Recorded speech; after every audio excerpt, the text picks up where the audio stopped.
নমস্কার দর্শক বন্ধুরা, অমৃত কথা সুপ্রিয় ব্লগ Z4 ও এই ওয়েবসাইটে জানাই আপনাদের সুস্বাগতম। বন্ধুরা, এই ব্লগে আপনাদের সামনে আলোচনা করব অশোক ষষ্ঠী পূজার আয়োজন ও ব্রত কথা সম্পর্কে। চৈত্র মাসের শুক্লপক্ষের ষষ্ঠী তিথিতে অশোক ষষ্ঠী ব্রত পালন করতে হয়। স্ত্রীলোকেরাই এই ব্রত পালন করে থাকে। অশোক ফুল, মুগ কড়াই, দই। চৈত্র মাসে শুক্লপক্ষে ষষ্ঠী তিথিতে স্ত্রীলোকেরা অশোক ষষ্ঠী ব্রত পুজো করবে। তারপর প্রত্যেকে 6টি মুগ কড়াই ও 6টি অশোক ফুলের কুড়ি দই মাখিয়ে খাবে। ওই দিন ভাত খাওয়া নিষেধ, লুচি পোরটা ইত্যাদি খাওয়ার কোনো বাধা নেই। ফল মূলও খাওয়া যেতে পারে। অশোক ষষ্ঠীর ব্রত কথা। সে যুগে তপবনে এক মুনি থাকতেন। বনটির চারিদিকে অনেক অশোক গাছ জন্মেছিল। মুনি একদিন সকালে পুজোর ফুল তুলতে তুলতে দেখলেন একটা অশোক গাছের গোড়ায় খুব সুন্দর একটি সদ্যজাত মেয়ে কাঁদছে। মুনি তখনই মেয়েটিকে তুলে নিয়ে তার আশ্রমে ফিরে গেলেন।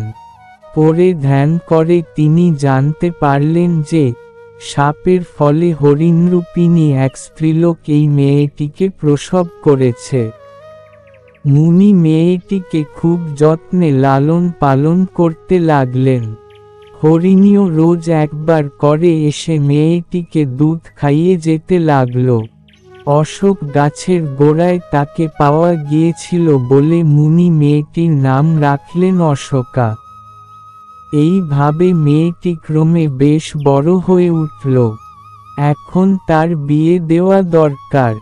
মুনি তখন মনে মনে স্থির করলেন যে পরের দিন সকালে প্রথমে তিনি যার মুখ দেখবেন তারই সঙ্গে অশোকার বিয়ে দেবেন। দৈবের লীলা কে বুঝবে? পরের দিন সকালে উঠে মুনি দেখতে পেলেন যে এক রাজপুত্র তার অনেক লোকজন নিয়ে আশ্রমের দরজায় অপেক্ষা করছে। মুনি তাকে জিজ্ঞাসা করলেন, তুমি এখানে এসেছ কেন? রাজপুত্র বলল, আমি মৃগা করতে বেরিয়েছিলাম, কাল রাত্রিরে খুব ঝড় জল হওয়ায় আর ফিরতে পারিনি, আপনার কুটিরে আশ্রয় নিয়েছিলাম। মুনি দেখলেন ভালো সুযোগ, তখন তিনি রাজপুত্রকে নিজের ইচ্ছার কথা জানালেন। মুনির কথা শুনে রাজপুত্র মেয়েটিকে বিয়ে করতে রাজি হল আর মুনি রাজপুত্রের হাত ধরে অশোকাকে তার হাতে সঁপে দিলেন। মুনি পরে বললেন, কুমার, আমি তোমার পরিচয় জানি না আর তুমিও এর পরিচয় জানো না, তবুও আমার কথায় তুমি একে বিয়ে করলে, তুমি আর তোমার বাবা এই বিয়েতে খুশি হবেন। অশোকা খুবই গুণের মেয়ে।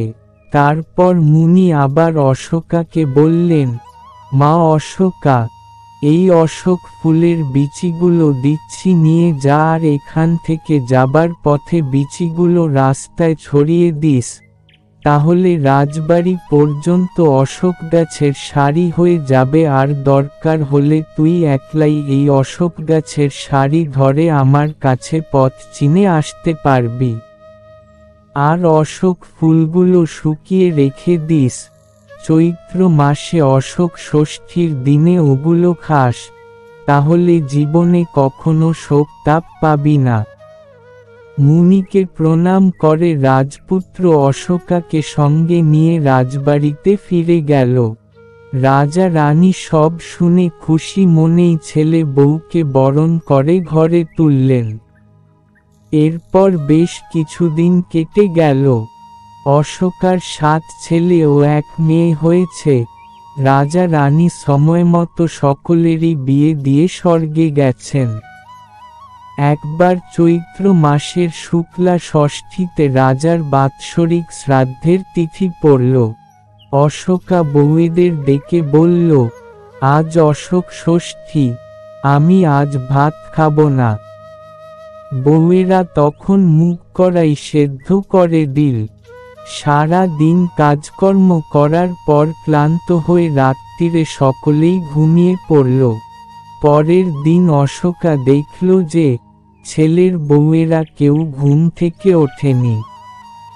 শেষে ঘরের দরজা ভেঙে ফেলে অশোকা দেখলে যে সকলেই বিছানায় মরে পড়ে আছে। এই অবস্থায় পড়ে অশোকার হঠাৎ মুনির কথা মনে পড়ে গেল।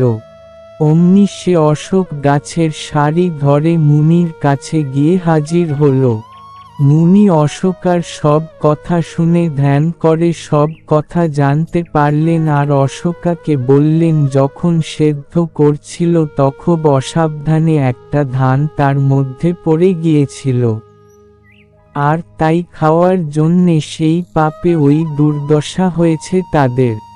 যাক, তুই এই কমণ্ডলুর জল নিয়ে গিয়ে তাদের গায়ে ছিটিয়ে দে, তাহলেই সকলে বেঁচে উঠবে।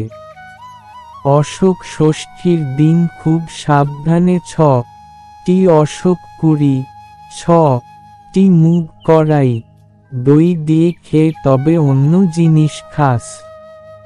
মুনির কাছ থেকে কমণ্ডলুর জল নিয়ে এসে অশোকা সবার গায়ে ছিটিয়ে দিতে তারা সকলেই বেঁচে উঠল। তারপর মায়ের মাহাত্ম্য ক্রমে ক্রমে দেশের সর্বত্র ছড়িয়ে পড়ল। অশোক ষষ্ঠীর ব্রতের ফল। অশোক ষষ্ঠী ব্রত পালন করলে নিজের ছেলে মেয়েরা দীর্ঘজীবী হয়ে থাকে। মোহনা রয় অ্যান্ড অমিত রয়।